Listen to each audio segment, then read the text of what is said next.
Welcome to SciTech Culture with Steve Kern and Ben Warner, where we examine science, technology, and culture in the 21st century. Visit our website at scitechculture.com. Hello and welcome to SciTech Culture. My name is Ben Warner and I'm joined once again by my good friend and colleague Steve Kern. How are we today, Steve? It seems like we're potentially a week away from lockdown lifting, but I'm not putting any money on it lifting too severely or anything like that.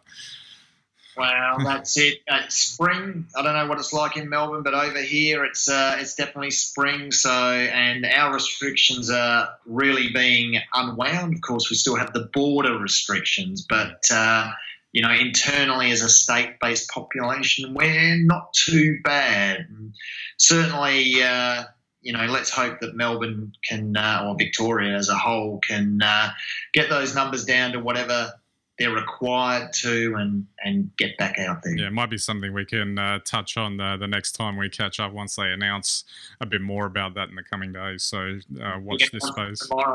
Yeah, that's right. The roadmap to recovery, isn't that what they call it? There's special news bulletins already being advertised over it. Oh, they can't wait, can they? It's going to be such an anticlimax too, because it's going to be, I think, they're going to set a number and a time frame. So the roadmap out is like, we're going to lift restrictions. But I don't think anyone can accurately predict when that will be. Yeah, exactly. Let's just hope it's soon. Exactly.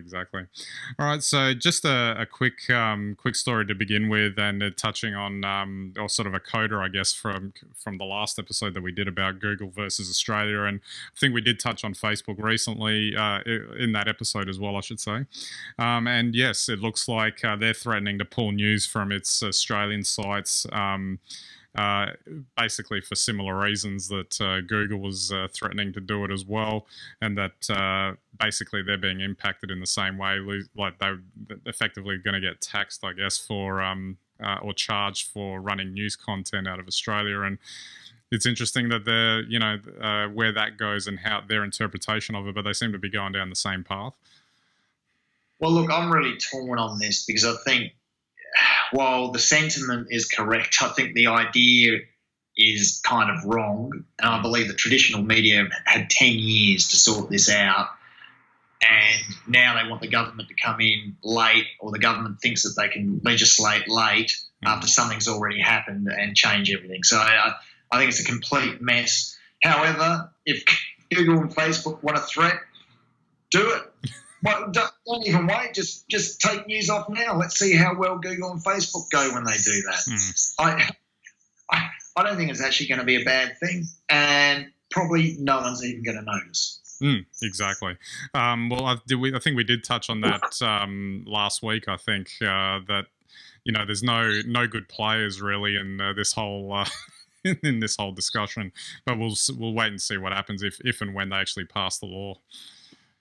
I think the interesting thing about this, if we strip it right back just to the platforms themselves, is what everyone forgets is you only see on Google and Facebook what Google and Facebook let you see.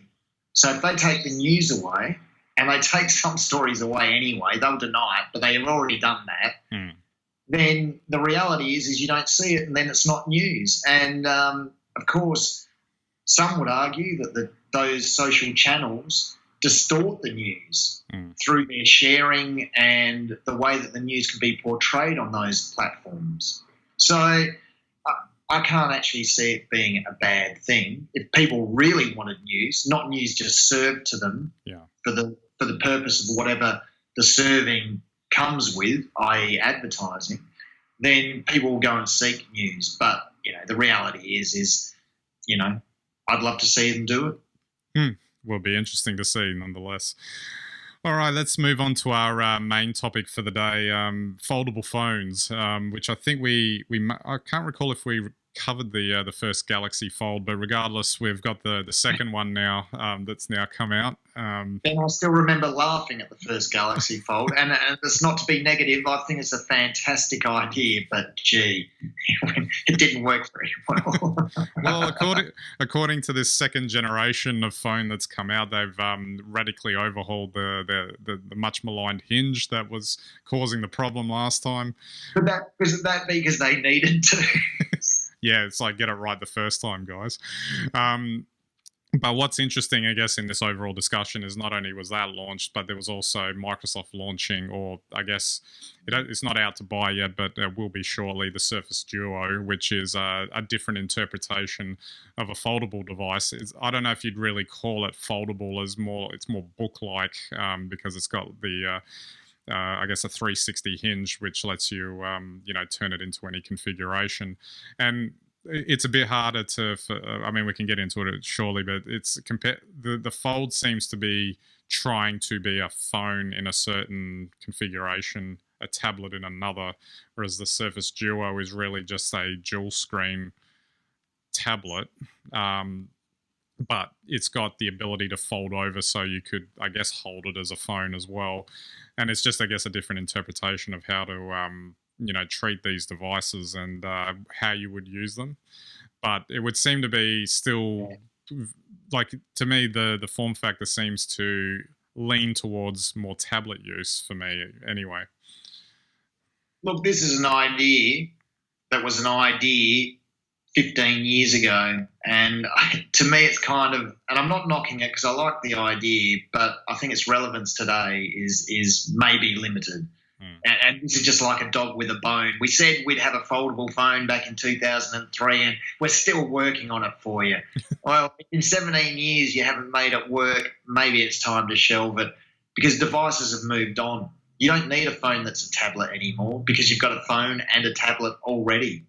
And it's nice, but, maybe folding out your phone into a tablet while you're walking down the street so you can better check where you are on Google Maps is a little bit like in the early days, people taking their iPad out and snapping photos of people, which used to be nothing short of comical.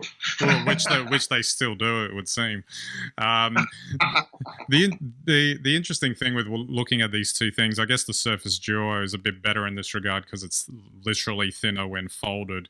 But the thing that kind of sticks out with the Galaxy Fold is that it's just so thick in its folded form. And given that, smartphones in general, the traditional ones now, as they've been come to know, they're getting quite thin and light, and you want access to the screen pretty much, instantly. That's why it's, in that position, and that's why it's got that design. And it just seems to be a rather clunky phone. It seems to be, in its tablet sort of configuration, fine for a tablet, but then why would you need, that? You could, like you said, you could just go out and buy a tablet if that's the use case you were going to use it for. And this is the thing about maybe the idea is just past, because I'll ask you this question. You're usually up on these sorts of things. The idea was you needed a foldable phone because you needed a bigger screen. Okay, fair enough. But now we're moving to voice commands. You can ask Google where you're going and get voice directions. Do you need the map? I guess, and everyone's got pods in and, do you really, what do you think? Do you really need something you can fold out so you can get a better look at it when you can get verbal instruction? It seems to be an extra level of friction to me, introducing this particular concept. And the only way that it would potentially work is like what I guess science fiction's foretold, where, it's not actually thicker. It becomes bigger if you need it to be, but it doesn't actually become like a big, thicker device when it's folded in or anything like that. It's sort of like magically just becomes physically bigger. And I don't know if that really has any potential sort of, like I said, if they were able to do that, maybe it's got a use case. But like you said, it's I don't see instances of people walking around and having the need to extend the size of their screen while they're on the street or out somewhere else. Not in many occasions. It seems to me like something you'd do once every 6 months or something, maybe. Oh, absolutely. And I think the other thing is anyone, and I think you can still search it on YouTube. You can look at the original Nokia concept, and it was effectively a foldable screen, and it was the thickness of a sheet of A4 or something like that. So I don't think that's going to happen.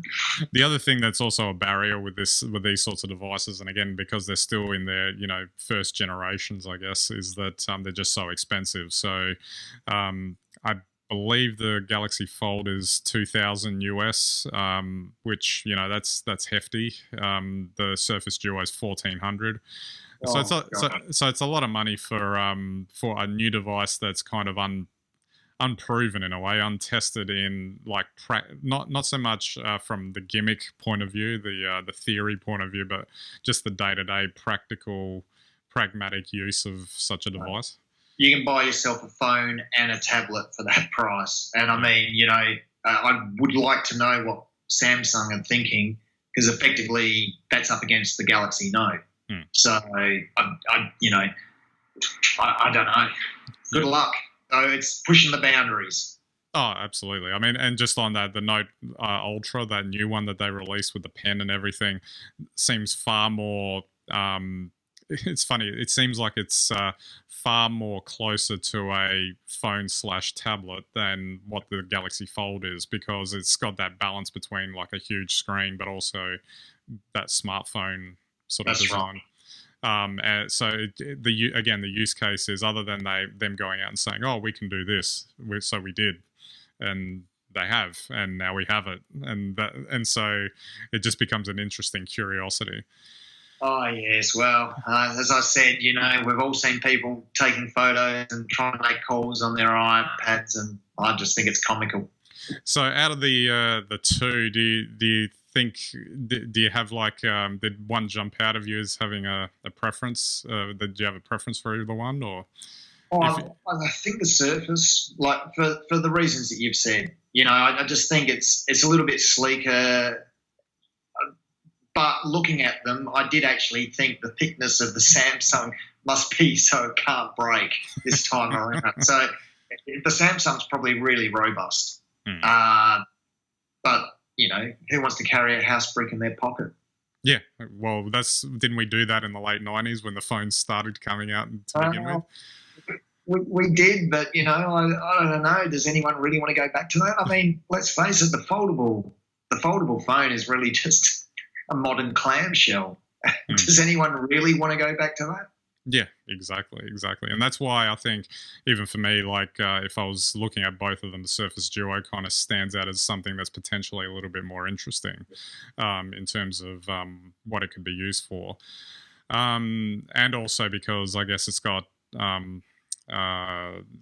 that sort of Microsoft attachment, so they're probably going to be designing their version of Android to talk to their other devices and all that sort of stuff. So you get more of a potential of interactivity with something like that, I guess. I think the nice thing about the Surface is that, it's part of the Surface range. So, you naturally can connect it to the Surface Pro. Whereas Samsung really makes phones. And so it's just another sort of handheld device where does it sit?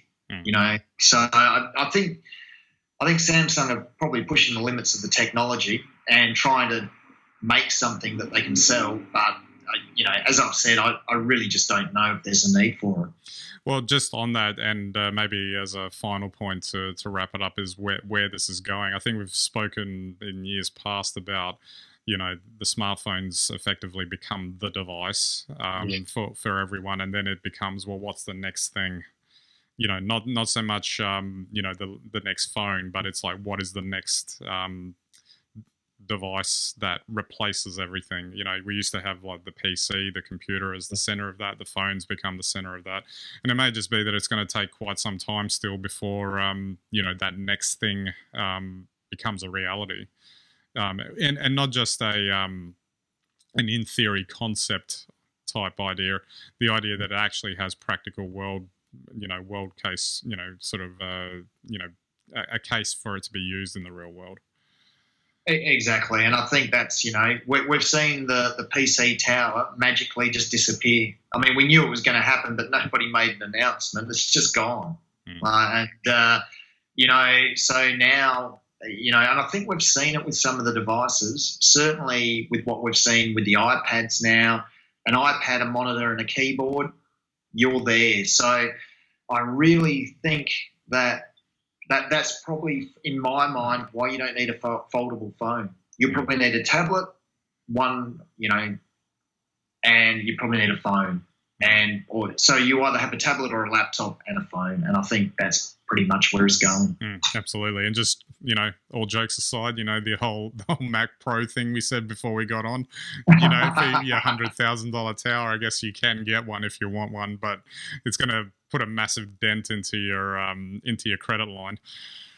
If you thought you might get a lifetime of use out of it, maybe it's worth it, like 25 computers across your life. Well, then it probably works out okay. But geez, if you had to buy another one after about 5 or 6 years, you'd be pretty sad. Yeah, so save it for the Hollywood professionals who can probably make their money back off it.